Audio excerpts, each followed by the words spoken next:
లోహిత మధు ఇంటికి వెళ్లి చిన్ని మధు ఒక్కరే అని కన్ఫర్మ్ చేసుకోవడం, మహి మధుని బైక్పై ఎక్కించుకు తీసుకురావడంతో ఇవాల్టి ఎపిసోడ్ ఆసక్తికరంగా మారింది. మధు ఇంటికొచ్చేసరికి మధు ఫ్రెండ్ స్వప్న ఇంట్లో ఉంటుంది. ఎంతసేపు వెయిట్ చేయాలే అనంటే మ్యాడీ వాళ్ళ ఇంటికెళ్ళొస్తున్నా అని అమ్మకు చెప్పానే అంటుంది. ఇక తల్లికి వాయినమిస్తుంది. స్వప్నతో ఎలాగో ఉన్నావు కదా, తినేసి నోట్స్ తీసుకుని వెళదువులే అనంటుంది. చంటి అక్కతో ఇలా పూజలు చేసి వాయినాలు తీసుకుంటే త్వరగా పెళ్లయిపోతుందక్కా అంటాడు. తండ్రితో అక్కకి మంచి సంబంధం చూడు నాన్న అనంటాడు. అంకుల్ మీరు చూస్తారో తనే చూసుకుంటుందో అనంటుంది. దానికి మధు అంత సీన్ లేదు అంటే ఏమో మ్యాడీ సీన్లోకొస్తాడేమో అంటుంది. దాంతో మధు స్వప్నని వెంటపడి తరుముతుంది. బయటికి వెళుతూ లోహితను చూసి వెళుతుంది. ఇక్కడున్నావేంటి లోహి అని అడుగుతుంది. దాంతో లోహిత పక్క వీధిలో ఫ్రెండుంటే వెళ్ళా, నువ్వేంటి ఇంట్లోపలికి పిలవ్వా అని అడుగుతుంది. మధు లోహితను లోపలికి తీసుకువెళుతుంది. మధు లోహితను తన ఇంట్లో అందరికీ పరిచయం చేస్తుంది. భోజనం చేయమని స్వరూప అంటే ఇప్పుడు వద్దు అంటుంది లోహిత. ఇక మధుకి ఇల్లు చూపించమని అంటుంది. మధు గది కూడా చూస్తుంది. అక్కడ చిన్ని ఫోటో చూసి బిత్తరపోతుంది. లోహిత టెన్షన్ పడడం మధు చూస్తుంది. లోహిత గోడ మీద ఉన్న చిన్ని ఫోటోలన్నీ చూస్తుంది. ఏంటలా చూస్తున్నావు అని మధు అడిగితే ఈ పాపెవరు అని లోహిత అడుగుతుంది. నేనే అంటుంది మధు. ఏంటి అంత షాక్ అవుతున్నావు అంటే అప్పుడు ఇప్పుడు వేర్వేరుగా అనిపించి అడిగాను అంటుంది. లోహిత మధుని చూడడం మధు గమనిస్తుంది.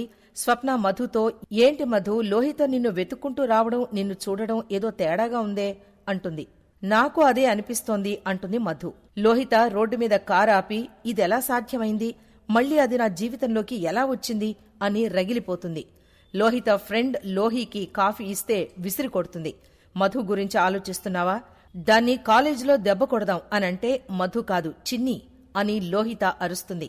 చిన్ని ఎవరే అని లోహిని ఫ్రెండ్ అడిగితే 10 ఏళ్ల క్రితం తప్పిన శని మళ్లీ నా జీవితంలోకొచ్చింది. అది నా శత్రువు. దాని పేరెత్తడమే నాకు చిరాకు, దాని ముఖం చూడడమే నాకు చిరాకు అనంటుంది. ఆ మధు చిన్ని కాబట్టే నా కళ్లు దాన్ని గుర్తుపట్టకపోయినా నా మనసు గుర్తుపట్టింది. అందుకే శత్రుత్వం కోరింది. నా తండ్రిని చంపిన దాన్ని వదల్ను. రేపట్నుంచే నరకమంటే ఏంటో చూపిస్తాను అనంటుంది. ఉదయం స్వప్న మధుకి కాల్ చేసి కాలేజీకి రమ్మని చెబితే ఈ రోజు రాను అంటుంది. మధు ఆటోలో వెళుతుంది. ఇంతలో ఆటో రిపేర్ వస్తుంది. మధు నడుచుకుంటూ వెళుతుంది. మనసులో ఈ టైంలో మ్యాడీ వస్తే నాకు లిఫ్ట్ ఇస్తే బాగున్ను కదా అనుకుంటుంది. అనుకోగానే మ్యాడీ వచ్చి మధు పక్కన ఆగుతాడు. మధు మనసులో ఇదేంటి, మనసులో అనుకోగానే కళ్ల ముందు కనిపించాడు అని అనుకుంటుంది. మహి మధుతో నువ్వేంటి ఇక్కడ అంటాడు. మా ఫ్రెండ్ రాలేదు అని అంటుంది. మహి మధుతో సరేలే ఆటో కోసం వెయిట్ చేద్దాం అనంటే చాలాసేపు నుంచి వెయిట్ చేస్తున్నా ఒక్క ఆటో కూడా రావడం లేదు అంటుంది.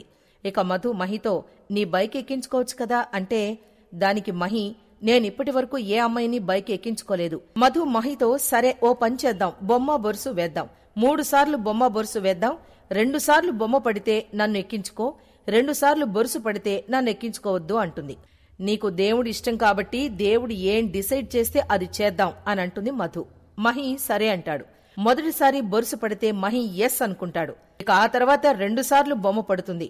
దాంతో మధు తనని బైక్ ఎక్కించుకోమని చెప్తుంది.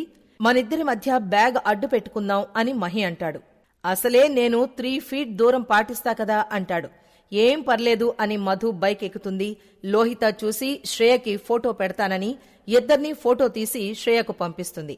శ్రేయ షాక్ అయి లోహిత దగ్గరకు పరుగున వస్తుంది. లోహిత తన ఫ్రెండ్స్ వాళ్లని చూపించి లవ్వర్స్లా వస్తున్నారు అనంటారు.